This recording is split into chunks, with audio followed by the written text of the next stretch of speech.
ます。こんにちは、ポテトで今日もデータも付き合っていきたいなと思います。よろしくお願いいたします。今日はですね、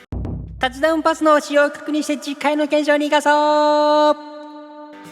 やっていきたいなと思います。ということでですね、今更ちょっとタッチダウンパスかよって感じではあるんですが、このタッチダウンパスが結構ね、いろんな検証に使えそうな、そんな感じがしているので、という意味ではですね、一旦この動画では精密な仕様を確認した上で今後ね、検証に生かしていきたいなと。で、皆さんもこれを見た上で確認しつつですね、じゃあこういう場合どうなんのとか、こういう検証にもいけるんじゃねとかね、があればですね、コメントでいただきたいなと思います。なのでよく分かってない人はですね、とりあえずこれを見ればね、一旦正確な仕様っていうのが分かるんじゃないか、そんな動画にしていきたいなと思います。で、今回の目次なんですけども、効果の確認、そして発動条件、発動範囲、この3つをね、ポイントに絞って話していきたいなと思います。ということで、早速やっていきましょう。まずはですね、タッチダウンパスがどういったものかなんですけども、自陣でセンターピースがボールをキープしている際に、キーマンは積極的に裏を狙う動きになりますよという形になっていきますよというところです。これがね、多分センターピースって、これ DMF なのかい、てかこれもセンターフォワードなのかいっていうね、図なんですけど、こんな感じでね、裏に走っていきますよ。そういう形になってきます。その時のね、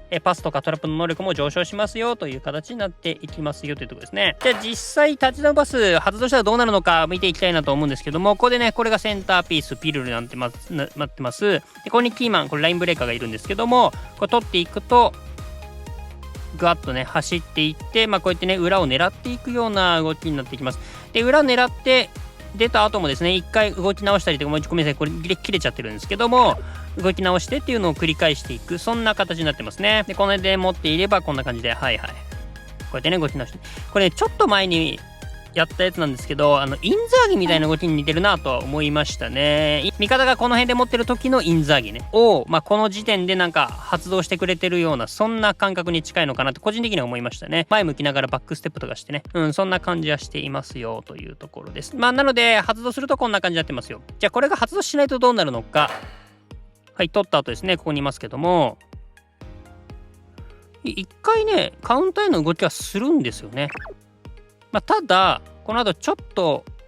動き緩くなってるの分かりますかね。取った後、一瞬走り始めます。でもその後ちょっとずつ緩くなってるの分かりますか。なのでディフェンダーもちゃんと裏のスペースというか、は潰せている状態になってますよね。さっきの場合は、アリの場合、ここダッシュしてて、このディフェンダーと並んでましたよね。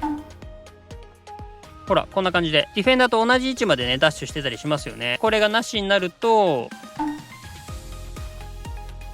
ほら、こんな感じで。そんなに本気で走ってないですよね。カウンターの動きはしてるんだけど、そんなに本気で走っていないっていうところ。なので、なしの場合でも、カウンターの自体の動きはするんだけど、本気じゃないんだよ、みたいなね。この違いが出てくるんだな、というところは一つポイントですね。あともう一つ、これ実際の試合の動画ではあるんですけども、僕がやってた時の試合なんですけど、これロドリがね、センターピース。で、ここにスアレスがここにいるんですけど、これね、これがキーマンです。こんな感じで、抜けていきますよという形になっていきます。これ最後ね、シュート打って終わりなんだけど、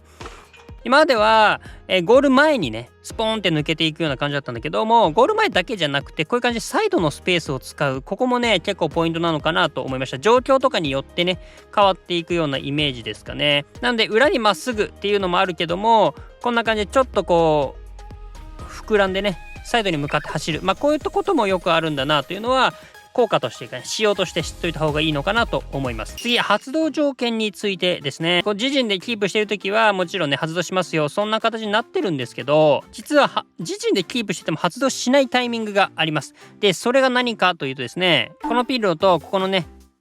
センターフォワード見てほしいんですけど、一瞬これ今緩めましたよね。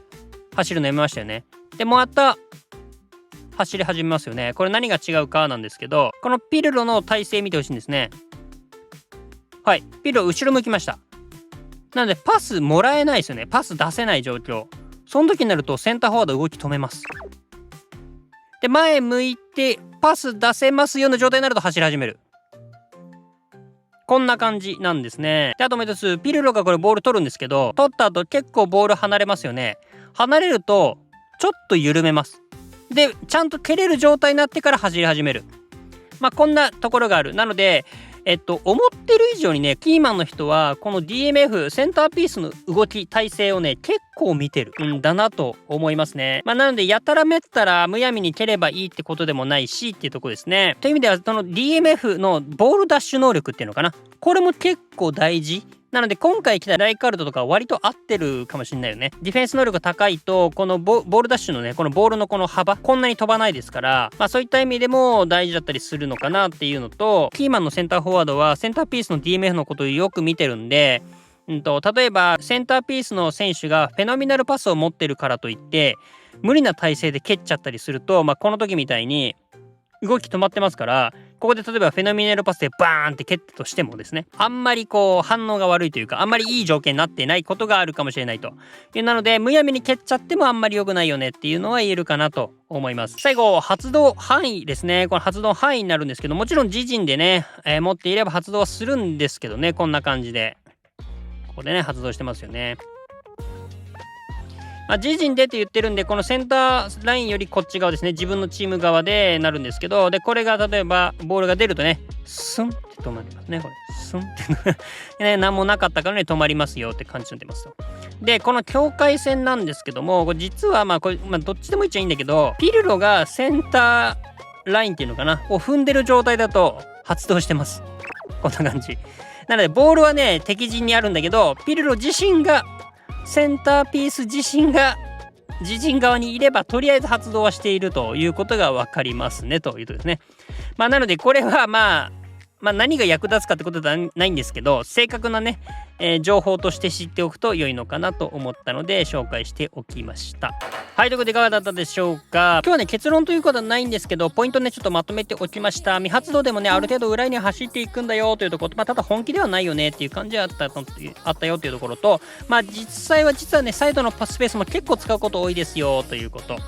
状況とかその時のボールの位置とかにもあると思うんだけど、そういったところが使っていきますよ。ゴール前の裏ばっかだけじゃないんだよというところですね。であとはセンターフォワードが DMF のことをよく見ているということも言えました。それに付随してね DMF のボール出し能力、ここも結構大事だなと。 DMF のね体勢によってセンターフォワードがどれだけ動くか見て、そこも変わってくるよというところになっていきます。で発動範囲に関してはね DMF 自身がね自陣側にいればとりあえず発動はしてますよということです。はい、この手のね、ゲームのやつはしょうがないんですけども、説明がちょっとアバウトになっていきますから、正確な情報とかね、そういったものを知識として知っておくっていうのが大事かなと思ったので、この辺をね知っておくというかなと思います。で実用的な話をしていくとですね、 DMF のボール出し能力、これが結構大事なのかなというところと、あとはセンターフォワードがこっち側ね DMF の動きをちゃんと見ているので、 DMF 側はセンターフォワードがちゃんと裏に抜けたのかとか、裏に抜けそうなのかみたいなタイミングをねちゃんと見計らって蹴るっていうのも大事なんだなというところですかね。